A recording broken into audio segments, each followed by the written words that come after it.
জানো, তোমার নামটা কেউ আর এখন জিজ্ঞেস করে না। একটা সময় ছিল যারা কথার ফাঁকে তোমার আমার খোঁজ নিত।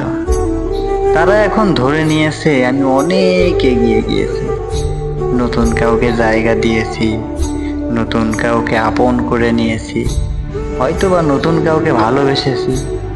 কিন্তু তারা জানে না তোমার পরে কেউ আসেনি, আসলেও তো আসার জায়গা ছিল না। সময় বদলেছে, মানুষ বদলেছে, শুধু হৃদয়ের সেই শূন্যতা বদলায়নি। যখনই কেউ হাসি মুখে জিজ্ঞেস করে কি রে এখনকার সাথে, তখন এক মুহূর্তের জন্য তোমার মুখটা চোখের সামনে ভেসে ওঠে, তোমার কথা মনে পড়ে যায়। তখন আমি হেসে বলি কাউকে না, কেউ নেই আর। আর মনে মনে বলি তুমি ছাড়া আর কেউ ছিল কই।